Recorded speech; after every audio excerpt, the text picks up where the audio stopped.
Hey guys, this, as you can probably tell by the title, is my review of Pikmin 3, although that isn't completely true. The full review is actually written down, it's a proper written review, and it is hosted over at postitgamer.com.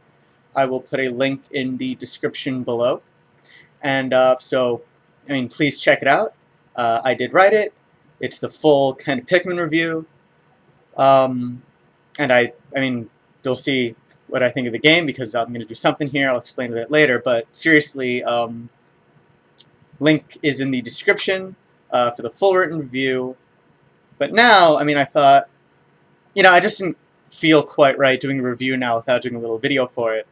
So, as kind of a teaser for the full review, which is at postitgamer.com, it's in the description. I'm going to repeat that a whole bunch. Because I felt kind of just like making a video, I thought what I would do is make a short little teaser, like my last couple game reviews, but instead of using the final script, this is just a bit of the first draft of the Pikmin 3 review that I thought I'd put some drawings to. I did it all very quickly, so it's not, as good as my previous work, which, in my opinion, still needs improvement, but just a little something for you. And if you, again, full review in the description. But let's go on with the little demo. So, as I was saying, this is my review of Pikmin 3. Pikmin was one of the most inventive and playful new ideas in gaming in the past decade. An RTS where the focus was on gathering resources rather than using them, and where the player was part of the action rather than hovering above it. Add to that the gorgeous, Bugs Life aesthetic and the cutest characters this side of Kirby, and you've got a game people should be excited about. Being that Pikmin 3 is the biggest Nintendo game to come out on the Wii U since launch, people have been waiting for this for quite a while, and well, it was worth the wait.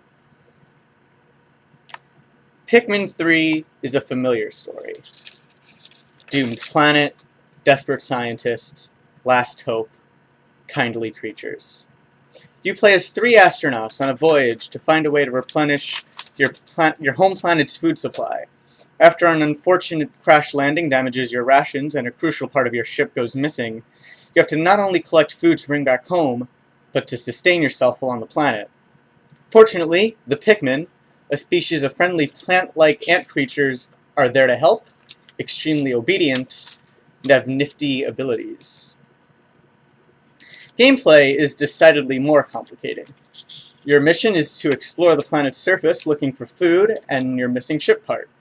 Your time on planet is limited by your ability to gather food, and you can only stay on planet so long as you have food to sustain yourself, which creates excellent tension and is the perfect balance between the first Pikmin's 30-day limit and the sequel's lack of time limit whatsoever. In short, your time limit is completely dependent on your skill. The better and more efficient you are, the longer you have to gather food and find your ship part.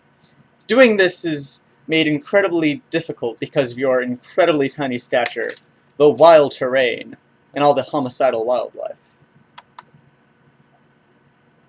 Thus, you'll need to use Pikmin to do your bidding.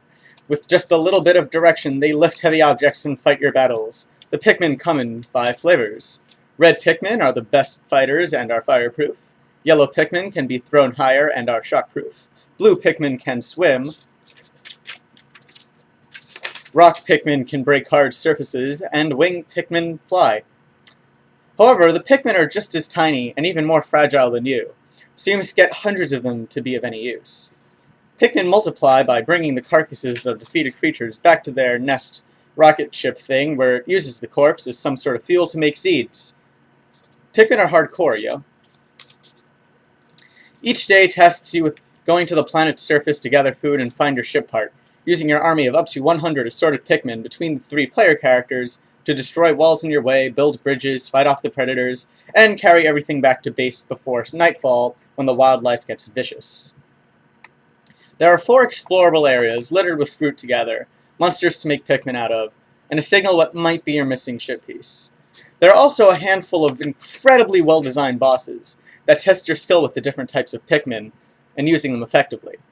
Pikmin has always been a game about micromanaging, and though the game has a pretty lenient difficulty curve, if you fail to pay attention to your surroundings and learn the ropes, you will fail. Your characters and their planet will starve, and you will hear hundreds of little tiny screams as your Pikmin are exterminated.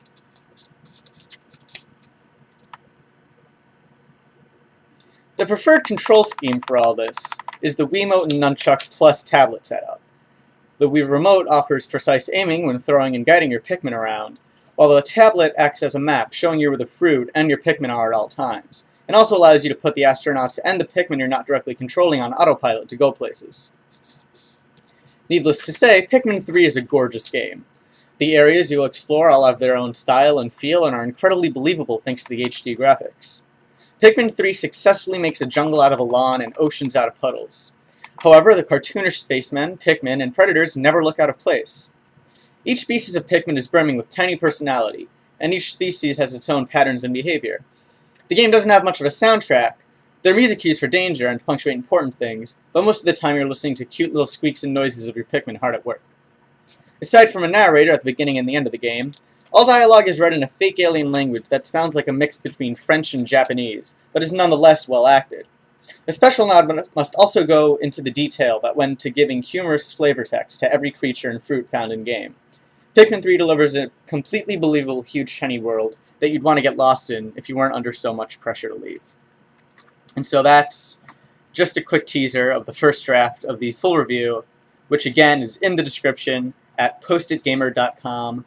In the description, or just type it up above in the URL, whichever you prefer.